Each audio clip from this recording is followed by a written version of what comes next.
Audio Jungle.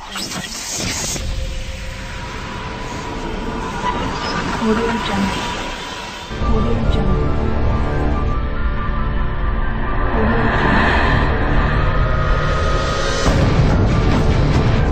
Hey everybody, Wildman Wes here, and welcome to day 10 of SHOCKTOBERFEST 2024. We're about a third of the way in, folks, and you know what? I decided I do have a soft spot and a heart for the anthology films. Obviously, Creepshow, the OG, being one of my personal favorites. But we're going to talk about a different anthology series.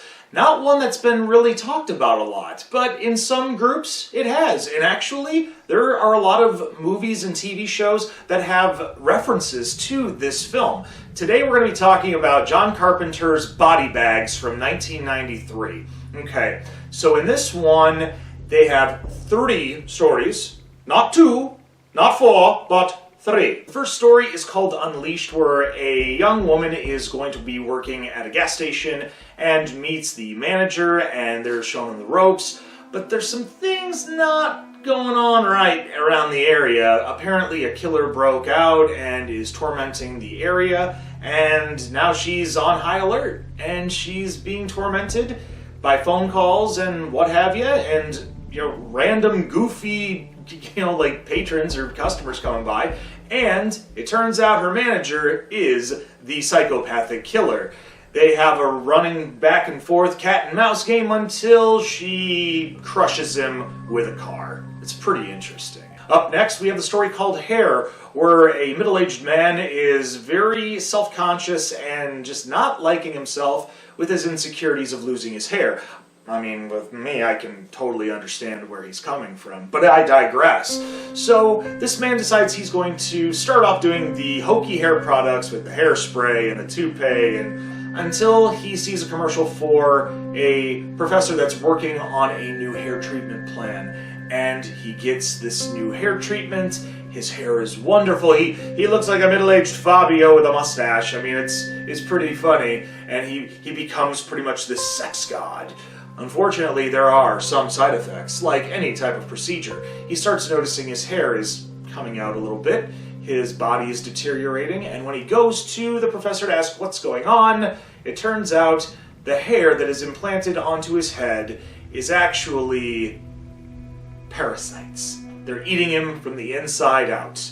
And when he dies, they just remove his hair and get it ready to be put on another hapless and insecure victim. The last story on our anthology movie is E-Y-E, where a professional baseball player literally has the eye for success in his profession. Unfortunately, he suffers a nasty accident where that eye is completely destroyed. He has to get a transplant, but lo and behold to him, the eye that was a transplant was from a psychopathic killer. So now he's seeing the murders and deaths of everyone that this killer took out when he was alive, and he's losing his mind, and eventually he loses his soul. That's pretty much the movie in a nutshell. I mean, the good thing that I'm just going to go right off the bat, yes, I know with Creepshow 2 they had 3 stories and they felt a little bit rushed. These ones don't feel rushed. I know that sounds weird. You're going, Evan, wait a minute. Are you doing a double standard here? What's going on? What the hell? No, the fact of the matter is, the plot in each story was able to go from point A to point B to point C without feeling rushed. There was a lot of work done in each story. And not just that, we got to talk about the cast of this whole entire film. I mean, in the stories, the main people in each story, like you've got some of the who's who of actors and actresses, especially during this time in 1993. We've got Robert Carradine from the Revenge of the Nerds fame playing the gas station attendant. We have Stacy Keach, who plays the man getting his hair transplant. He's mostly famous for what I remember was the Cheech and Chong series, as well as American History X, and scores upon other things. And then in the story the main character is played by Luke Skywalker himself and the Joker from the animated series of Batman, Mark frickin' Hamill. Of course, we can't forget the long list of the who's who of the horror industry that play cameos, and they also have some bit parts in this. I'm just going to rattle off as much as I can right now. So, we have Wes Craven, we have Sam Raimi, we have David Naughton, we have Charles Napier, we have Greg Nicotero from the main Walking Dead producer! Yeah, that's right.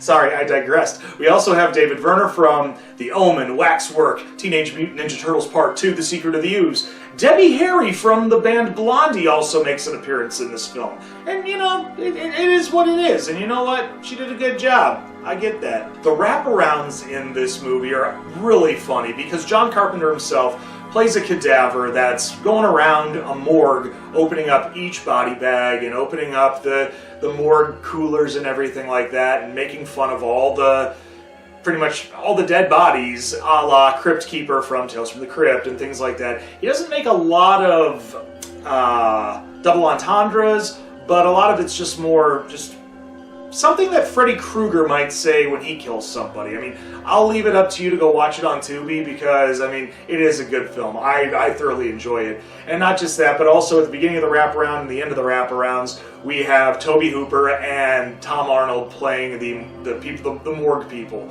And they're, you know, obviously with their dry humor, one being a comedian, one being the director of movies like Texas Chainsaw Massacre and Poltergeist. I mean, yeah. I mean, you know what you're getting into with a lot of this cast. What I don't like about the film, I mean, there's nothing that I hate about this film. I don't hate anything about this film. I mean, yeah, people would say, oh, it's kind of a ripoff of, you know, Creepshow or Tales from the Crypt. It's like, you realize that, you know, these anthology things happened long before Creepshow and all that. I mean, yes, Rod Sterling, he helped us out big time with The Twilight Zone. And yes, we've had a lot of other shows and anthology series, things like Amazing Stories, Tales from the Dark Side. This, I think, embodies a lot of the television anthology series, but it makes it more into a little bit, how do I put this without sounding completely like a jerk? Invested. Is more invested, I think. I mean, Tales from the Crypt, yeah, they're invested, but this, as a full-length movie, out of the park. A+. A+ for body bags. John Carpenter, you know, you did a great job with this one because, I mean, and a lot of it probably, people might say, due to some of the other movies that he was doing, or that he really wasn't attached to the Halloween series anymore at this time. He needed something. I mean, and he does a lot of great things, don't get me wrong. I mean, Prince of Darkness, They Live, The Thing, I mean, the list goes on and on, but this one is definitely one of those underappreciated films of John Carpenter. So, like I say, I recommend go see this movie. You'll be glad you did on that one. That being said, we hope you enjoyed this quick review on body bags. Leave a thumbs up. If you've seen this movie and don't necessarily agree with things I've said, you can leave a thumbs down. I totally get it. But also, be sure you share this on social media, push that little red button, and ring that bell for instant notifications. Until then, I'm Wildman Wes, and we will see you tomorrow for day 11 of Shocktoberfest 2024. Take care, and as always, stay scared, kiddies.